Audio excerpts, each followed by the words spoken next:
let me move on to the idea of coverage here, because it's an area I want to get into, and it's of interest to those of us still in the newspaper business. When the blog started, I had a sense that bloggers were commenting on the news and not covering it. Now, we're starting to see a shift here. I mean, the bloggers were credentialed at the Libby trial, which was the first, I believe, right? Am I correct? For a federal court trial. Are you seeing a shift there? Are bloggers? I'm trying to, and I want to move into the implications of this. Are bloggers starting to cover events instead of commenting on them? Oh yeah, absolutely. I think that bloggers have always kind of wanted to cover events, but it's been very difficult to get entry into these things. Certainly, I tried to get credentials for the state Democratic convention last year, and it was very difficult. Myself and a number of other bloggers tried to get credentials for this, and it actually took quite a lot of back and forth before I was allowed a guest pass. I didn't get a media pass for a little while. I was finally allowed a guest pass, and I could go in, but I couldn't go into any of the fun areas. I couldn't find a place to plug my laptop in because I wasn't allowed into the media corral where there were outlets. So I just had to sit there with my laptop battery that was dying and hope that it didn't die while I was trying to type in, trying to live blog the whole thing, trying to cover what was happening. And this was on Friday night when the Lieberman-Lamont vote was happening. So the next day, I made all kinds of noise and complained and said, look, I need a media pass. I talked to a whole bunch of people, and finally I was able to, after seeing that there was another blogger who somehow managed to get a media pass. I don't know how he did it. I saw him out of the crowd. And then finally I was able to get this, but it took a lot of doing. And it's been difficult for us to get the kind of respect that established media outlets have. And I can understand this. We're a new medium, but I think it's worth everyone's while to allow bloggers to come in because the coverage that we provide is not the same as what you might get out of a newspaper or a TV report. We provide a lot more personal coverage. We may notice details people don't necessarily cover. It's a new and different perspective, and it's kind of an outsider's perspective too, because who am I? I'm not somebody who had a lot of experience covering political conventions. I'd never actually been to one before. So here I was able to provide kind of a fresh perspective on the whole thing. So I think to answer your question that yes, a lot of bloggers really do want to cover events, and we're seeing it happen more and more. There's a lot of original content out there. It's not just, here's a news story, I'm commenting on it, what do you think? There's a lot more to it now than that. Ask Tagaros about this because he's way too quiet, first of all. And second of all, yeah, right. Because you guys use bloggers to get original information into the hands of people like me, right? Right. Well, first of all, everything that we did was public. So it's not, all our events, we didn't have any, we weren't the kind of campaign that had closed door events. The Lamont campaign was open to everyone. All of our events were public, and bloggers were granted unprecedented access to not only the candidate, but campaign staff and inside events. And I think that we may have been the ones that got some of the bloggers' actual media passes. Sorry, you were one of them we got it for. But so we opened everything up, and there was obviously an audience for it. There was obviously an audience for what Spaceboy, Bo Anderson on spaceboy.net was doing with his video camera and taking it places and providing a real window into what was going on inside the campaign. And that's ultimately what we try to do on our own campaign blog as well, was really give people a window into the inside of the campaign. But in terms of digging up information, like how about the Halliburton thing? Isn't that a pretty good example? One day, Joe, the story on the Halliburton thing is one day Joe Lieberman accused Ned of owning Halliburton stock, which he said was hypocritical, and Ned actually had it as part of a mutual fund. Well, it turns out the next day, it appeared on FireDogLake.com that Joe Lieberman owned Halliburton stock. What we actually saw during the campaign was it was a good chain of communication flow from the blogs to Colin's radio show or Paul Bass's New Haven Independent, and then onto the pages of the Current, the Day, the Advocate. And I think that part of the reason for that was early on we made a decision that we were going to do things online first. So responsible reporters and people covering the race like Colin almost had to visit the blogs to do their job. And this was a conscious decision I think we made inside the campaign, that we were going to put stuff like commercials online first, or if we had information, we would share it with bloggers like we shared it with traditional media, and sometimes to bloggers before the traditional media. So it was something that Colin had to do if he was going to do his job, was to read the Lamont blog every morning. And it's one of the reasons that I think we were able to kind of impact the traditional media cycle. And specific examples like the Halliburton stock, like when he accused us of hacking into his website on Election Day, and also the whole Meta campaign story as well, I think, was influenced. Now, what changed in the general election? That was the primary. Well, what changed in the general election was part of it was Dan Gerstein kind of sliming bloggers. I mean, if there's a reporter in here, chances are he was Joe Lieberman's communications director. If there's a reporter in here, chances are they got a press release at some point saying that the blogs were anti-Semitic. And what he would do is he would take random comments from the outer reaches of the blogs and try to tar the whole blogosphere with those comments. And it was a coordinated attack on bloggers' credibility. I think that had something to do with it. I also think that, frankly, there were 480 some other races after August 8th. It was, on August 8th, Lamont was the only game in town. For the local blogs, who never stopped, their coverage never stopped. But for the national blogs, there were 485 other races. There were candidates like Jim Webb, and there were candidates like John Tester that gained a lot of attention online. But on August 8th, Ned Lamont was the only game in town. All right, was that a sort of an impetus to campaigns that took place in November? I don't know. I think that what happened was the impetus was people on the ground in Virginia like Lowell Feld. I got his name right, correct? Yeah, like Lowell, who kind of brought it to campaigns. I don't think that, most of these campaigns, especially at the U.S. Senate level and certainly the presidential level, are very resistant to change. And, you'll see campaigns that are running campaigns that are partying like it's 1988 again. And 1992, I guess, specifically.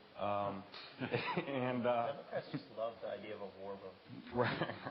So you have people on the outside who bring it to the campaigns. I don't necessarily think we were the catalyst for anything, for campaigns doing stuff newer or better in August when it came to using the internet. We may have been the catalyst for people speaking more openly about the war, but no, I don't think so with online organizing. All right. Thoughts on that? I wanted to say something really quickly about original reporting and the limits of that for blogs. Bloggers generally are operating without a budget. So when we we cover that expense. In January, Gabe, who also writes on Connecticut local politics, and myself, we went to D.C. on our own dime. We paid for our own gas. We paid for our own food. Any equipment generally that bloggers have, they're paying for it. And we have jobs and families and lives. And there are limits, as long as we're not full-time, to how much original reporting we could do. I would love to do it every day. I would love to be in Hartford and D.C. and covering it, but that's not my reality. And I think that's important to remember. People have events when we're at work, like we do.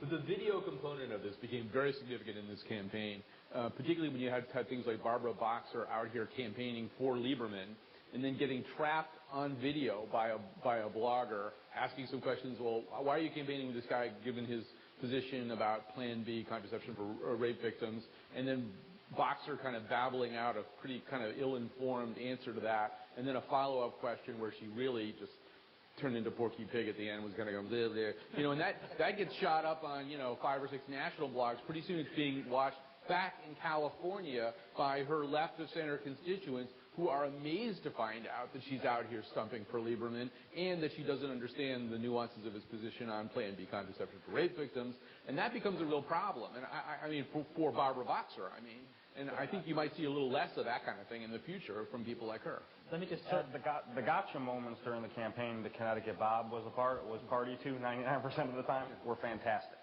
But really, what the video did was it allowed Ned Lamont supporters in California and Colorado to get a look like they were inside Connecticut, like they were here on the campaign trail, like Stoller got to come here, and he essentially lived in Connecticut for a month. And what he was able to do through video and through photos was share with his 60, 70,000 readers a day on MyDD what was going on in Connecticut in more than a text format.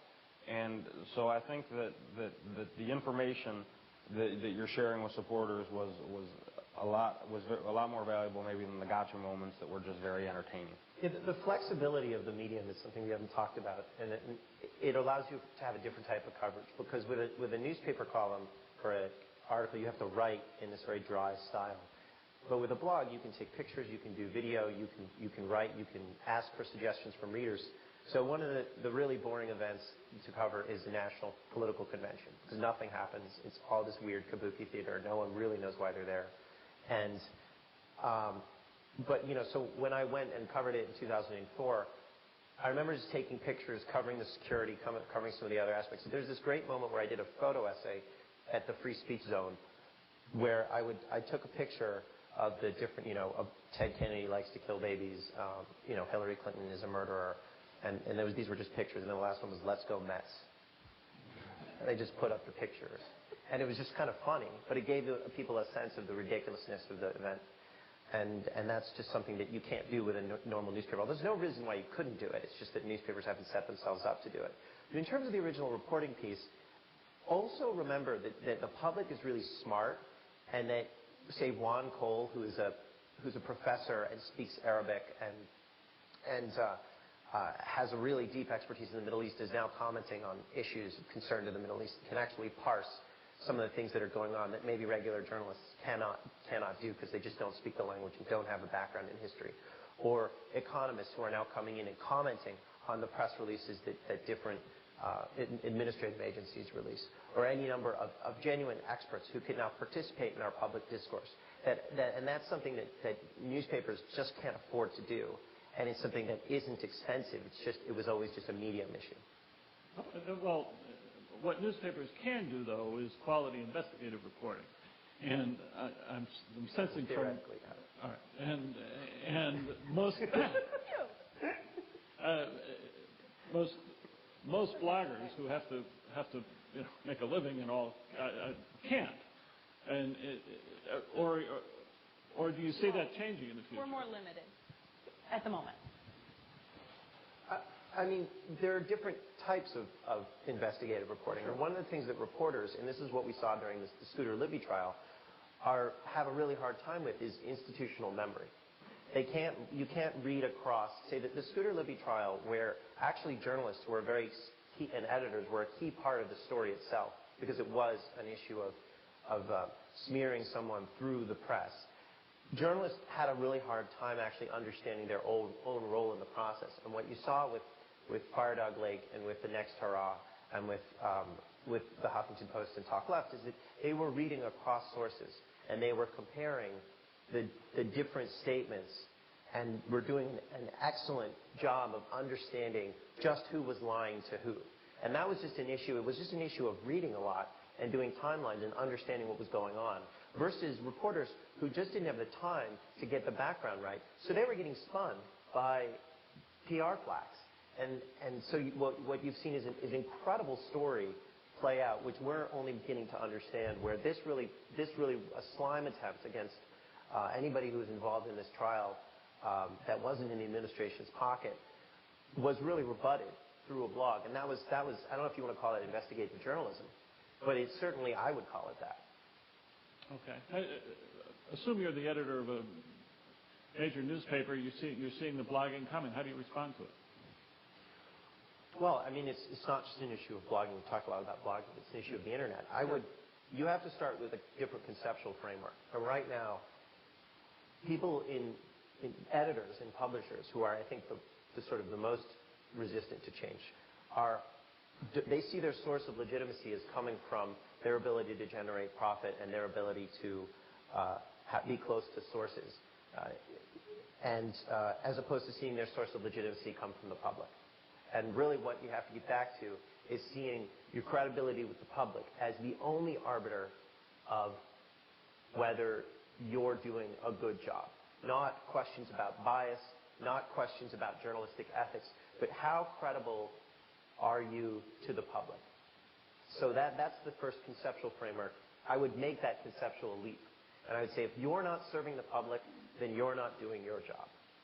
And now, beyond that, there are all sorts of guided discussions that we could have about a huge number of topics. I think your newsroom has to reflect the public in terms of diversity at this point. And it's just essential, because if you want to have conversations with the public, you need to reflect the public. So there's sort of all sorts of institutional changes that you need to start to make. And if I were, the publisher of a newspaper, or an editor of a newspaper, probably get fired pretty quickly, because they're not willing to make these changes. But that's sort of what you have to start with. Okay. Yeah, I think one thing, if I were an editor of a newspaper, one thing I would use the blogs for is a way of going outside conventional wisdom, because I think it's something the blogs do very well. I mean, the truth is, in January of 2006, you would be hard-pressed to find a mainstream reporter in Connecticut who thought Ned Lamont or anybody could take out Joe Lieberman in a primary. As a matter of fact, you'd be laughed out of, a newspaper bar for that idea. Because, in fact, we are very much prisoners of conventional wisdom. We sort of assume certain things that we don't even know that we're assuming them. And I use the blogosphere to go find other ideas that are not mine and that I wouldn't necessarily hear. Because who are we talking to? Well, we're talking to political consultants like Roy Occhio Grosso, and we're talking to people up at the Capitol, and we're talking to each other. And we often don't get a lot of fresh vision. Whereas the blogosphere, a lot of these people come in without all the presuppositions that we have. And I mean, within any newspaper, you have sort of original and transgressive thinkers who are, like me and Tom, are usually in a lot of trouble. So I think that's what the blogosphere can do really well. And if I were a newspaper editor, I would be looking there for that. And I guess the flip side of that is that I would understand that the blogosphere and the people who are attracted to new media, let's expand it beyond blogosphere and include Salon and stuff like that, the people who are attracted to new media aren't attracted to my medium. And they're looking for something else. They're looking for something different. And one like the Current has a bunch of blogs, one of which I do. Well, it's very difficult to get new media people to read a blog like this, because that's not what they're out in the blogosphere for. They didn't go start reading out there to read something like that. They want to read something like this, something that's not filtered, that's not vetted, that's not off of a platform that they already don't trust anymore or think has gone stale. They're looking for something raw and immediate. So it's very hard to get readership for something like this, because they just think that that's an extension of the Hartford Courant, which they're already tired of anyway, or they don't trust it or whatever. Let me just... generational thing? Yeah, it's somewhat generational, yeah. Not necessarily. We found that a large number of our readers are 50 or older. We took a poll recently. We found that our readers are across the age range. There are people who are in their 20s who are reading and blogging. There are people who are in their 50s and 60s who are reading and blogging. I don't think that it is necessarily a generational thing, although by and large you'll find that the younger generations are a little bit more familiar and comfortable with blogging technologies. But I don't think that readership is necessarily going to be limited just to a certain generation. And if I could just add one more thing about original content, I think the place where blogs at this point can really make a huge difference in providing original content is not necessarily at the national level, although what happens there is very important. Where we can make a huge difference is at the local level, because newspapers have to scale back. They scale back their local coverage. And certainly in 2005, when I was writing about local elections, there was nobody else out there writing about some of these things. I was able to see through my stats, people who were doing searches, and they were searching for, like, Enfield election, Newington election. And I'd have a little piece up there, people would find it, and that would be it. That would be all that there was. Or there was hardly any in-depth reporting of local elections and local politics. Very difficult for people to find. State rep races, state senate races, same thing. We went out last year, we did interviews with challengers to state senate and state representative seats. And I know at least one of them told me that no one had heard of him before he did the interview with us. And after that, people at State Central kind of latched onto his campaign. He became a targeted race. And he came within 2 percentage points of beating like a 20-year incumbent. So what we can do is we can really talk to the people who are in our towns, talk to the people who are in our neighborhoods. This is an initiative that my site is starting right now. We are sponsoring something called Town Blogs. We are encouraging people to start blogs about their own town. And the response so far has been phenomenal. This is something that's important for people to do. I want to open it to questions, but one more. Go ahead, Matt. I just want to say, if you are an editor or something, let your journalists write what they think. Let them write questions. I don't know what's happening here. let them add color to their stories. There's no law that says you have to write dry, AP-style, reverse pyramid stories. That's boring. It doesn't work. It doesn't tell the public anything. So I would just let your journalists say what you think, and let them stick on stories. Let them stay on a beat for as long as they want, so that they can follow it to conclusion. So that's what draws people in, is narrative. Okay, let me open the questions. Yes. In light of the limitations on the medium, because most bloggers are part-timers, what do you think of something like Politico, which has a depth of staff and is very well underwritten? And is very well underwritten. Is this eventually going to be a captive of its funders, or is there something new and different here? Well, let me respond to that. Yeah, I think that eventually, if you're making a lot of money, if you have advertising out there, that you might start to become a little stale and a little old. That's certainly a possibility. It's certainly a possibility. I think it's going to be different for every single individual site. But, it's difficult, I think, even for sites that aren't making any money, to really keep things fresh and to keep that perspective. There's always a danger of falling into a rut and to being a captive of either your own ideas or your audience or whatever, and to go out there and generate new, fresh content, new, better content. So, yeah, and of course, as the medium ages and becomes more, it becomes sort of less revolutionary and more commonplace, there is the danger that will become a lot like what we call the old medium now. Good. Oh, wait a minute. Next. I was waiting for you guys to spit on Politico over there, but I guess you're not of the Yeah. Hi, my name is Ken Krajewski, and I'm kind of at the nexus of the blogger journalist. Arrest him. Get him out of here. Take me away. I'm not quite sure where to start. I have a lot of comments and thoughts on this, but generally, the intersection of nexus and blogging, or the nexus of blogging and journalism, is something that has come down on me pretty heavily in the last couple of months. And basically, what I didn't hear was that, I was arrested for posting on Genghis's site. And that's what I think we really need to look at, is blogs have arrived because the feds are looking at it, and the stadies are looking at it, and security people are concerned with the elasticity of speech that's being demonstrated there. And I think that's sort of what Colin's talking about, the wild, wild west. But I'd just like to hear, I haven't had a chance to talk with Genghis. In fact, this is the first time I've ever met him, but I've been posting on his site for a while. I haven't even met him to see him. But I'd like to hear what you guys think of the fact that somebody was thrown in jail for free speech on your site. It really bothers me. Obviously, it bothers me. And there's a lot that's very troubling about that whole situation. You want to talk? That doesn't have to do with blogs. It was chilling to realize that your site is being monitored. I think our comments are pretty innocuous. It was. It shocked that someone got arrested for a random comment they said on our site, and that they were put on a watch list. Yeah, it was a sobering moment. I still have trouble processing it. Because I remember, I know Ken, he's commented on our site quite a bit, and never would I have thought anything he said would be construed as a threat. No.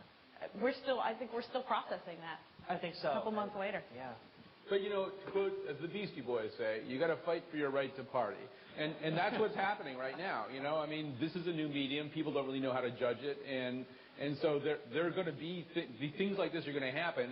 And this medium is going to have to push back, which is what it did in Ken's case, and will continue to do. Mike Lawler said that the Ken story would not have gotten as much traction as it had were it not for the blogs.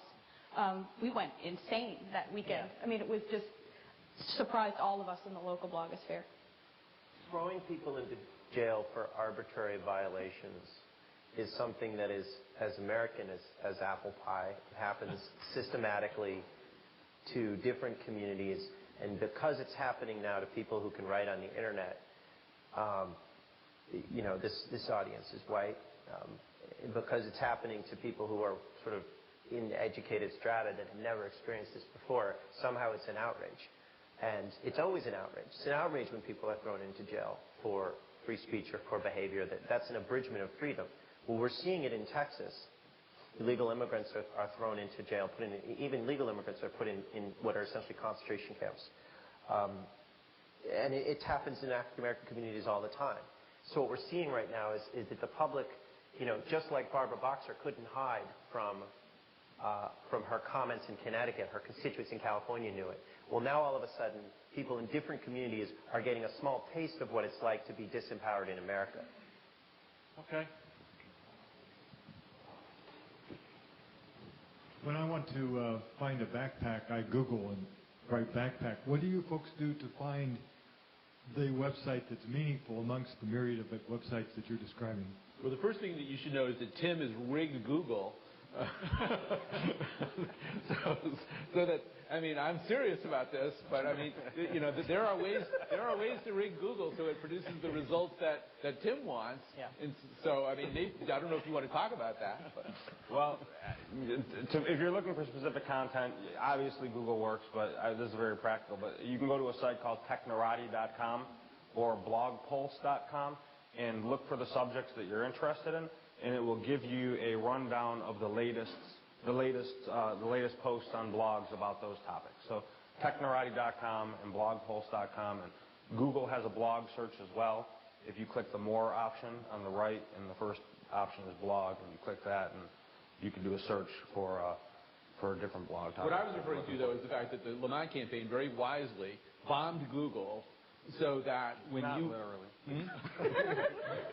Don't get Tim arrested. So that when you typed in Joe Lieberman, the first bunch of results that you got were the results that they wanted you to see. Or when you typed in Ed Lamont, the first few results you got were the results that they wanted. We weren't able to totally take over the front page because he's been around for a long time. So you're dealing with years and years and years of a backlog of links. But I don't know if that made sense to anybody. Yeah. Probably not. Probably just you and I and Matt and Melissa. Filters. 100 million bloggers out there. That's a good. How do you? I think the question really is, how do we find the information that we're looking for that we pass on to our readers? Is that kind of the gist of your question there? Oh, sorry. There is a ton of information out there, and the way that I do it, I have,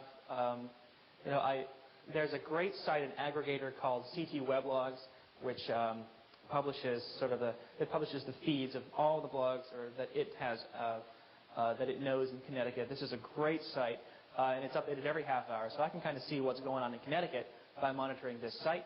Very useful. Technorati is very useful. I check all the newspaper sites in Connecticut every day, and there's maybe 15, 20 of them. I have this thing called a Google Alert that's set up where whenever a news story comes out about a certain person, that will be emailed to me, and that's something that Google News will do. And I just have a lot of other different ways where I can go out and I can search for information and find it. But, I'm a librarian. This is what I do for a living as well.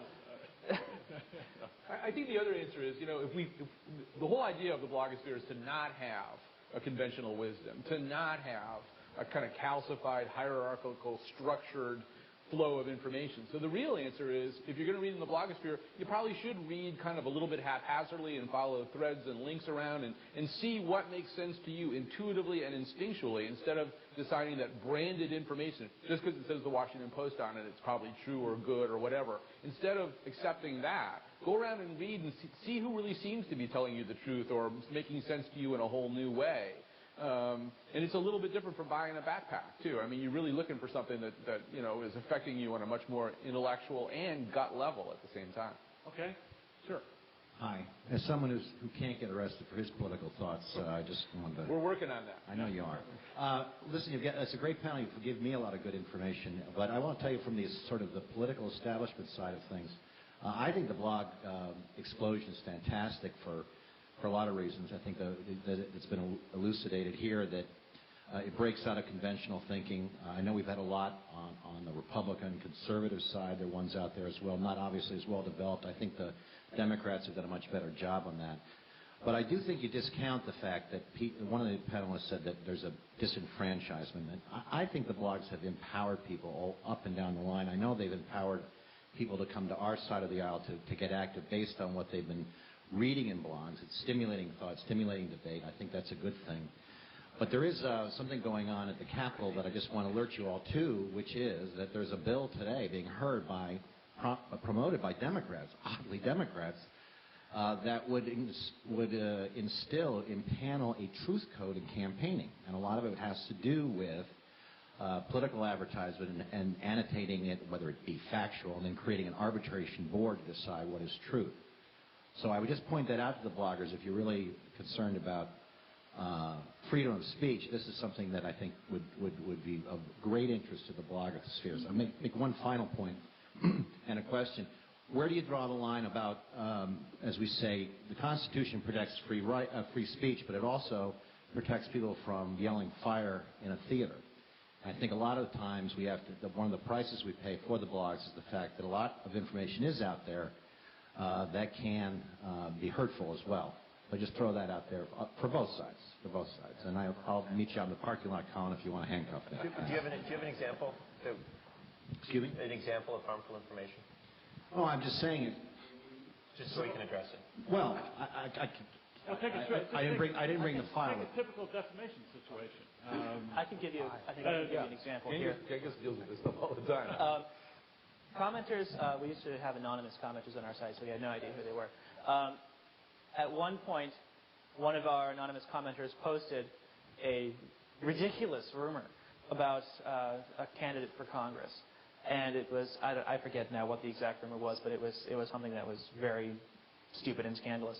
But what happened was, what's that? It was a dirty rumor, right? It was dirty. No. But it was, it could have been very damaging because what happened was a bunch of reporters who read the site, they started calling the candidate to see whether or not this particular thing was true. And it had to do with something like cheating on his wife or something like that. And so reporters started calling him, and so the next thing I know, I'm hearing from the campaign saying, why did you let that comment go up there? What's wrong with you? And that was sort of a like, oh, well, maybe that's not the best thing that should go up there. We need to be more careful about what gets posted on the site because some of the information that gets out there, what if somebody printed that rumor? What if that rumor got more widely disseminated? That would be harmful, and there was no truth to it. So we have to be careful about what kinds of things either we post and the kinds of things that sometimes even our readers will post, because we don't want to necessarily just disseminate rumor and scandal without any basis whatsoever. Well, and aren't you subject to traditional libel or defamation? Well, Yes. It really worries me that somebody will take a Democratic candidate for president and claim that they said they invented the internet and keep repeating that online, even though it's not true, even though Al Gore didn't say I invented the internet. What worries me is the capacity of, say, bloggers. I'm sorry, normally I would joke about that, but my joke got mixed up in some righteous anger. What I'm trying to say is that, this nonsense about repeating rumors, you have gossip queens all over the traditional press. Look at Maureen Dowd, who made up a quote from Kerry. Who among us does not love NASCAR? Made it up. Just made it up. And, people who outed Joe Wilson's wife as a CIA agent through the traditional media. I mean, this is not something that, we have this joke called we need another blogger ethics panel when journalists commit horrible, horrible transgressions of ethics. And yet, we're the ones who are under the microscope. I mean, this is the public. Rumors happen. But to say that sort of there's something to be worried about, well, yeah, I mean, I think there's something that you should worry about. But, you have to look at the way that mass media operates, not just blogs. Okay. In the back. Hi. I just had a question kind of about the general saturation of blogs and the internet for people who aren't here, which is probably 99.9% of people. There's kind of a self-selection happening, so those of us who blog aren't out working second jobs to make ends meet, and there's still a pretty good digital divide out there between the haves and have-nots. And income inequality is also really growing. So I just wanted people's feedback on if you see that narrowing, widening, what you see happening there. Okay. That'll be the last question. Well, there really isn't as much of a digital divide in terms of the internet as people sort of say. What's happening is you're seeing, different communities essentially self-segregate and there are conversations between those communities. But I think that what you're going to start to see is you're going to see incredible. I mean, basically, the liberal blogosphere and a lot of the blogosphere is fairly white and not representative of the country. But what you're going to see is an explosion of conversations, and you're already starting to see it in other communities, Latino blogosphere, African American blogosphere, and then just all feminist blogosphere, just all sorts of communities that haven't had conversations, that haven't been represented in mass media. They're not used to having open conversations as much as as much as maybe some other as much as say I am or other people are, and that's starting to happen. Some of the forums that are going on, some of the conversations that are happening offline are starting to move online. So we're going to see that, I think, kind of organically change over the next few years. But I think that it's bringing out some really interesting facets of America that I'm still trying to understand, and that will shake things up pretty weird way. Great way to end it. Let me thank the panel. Terrific job.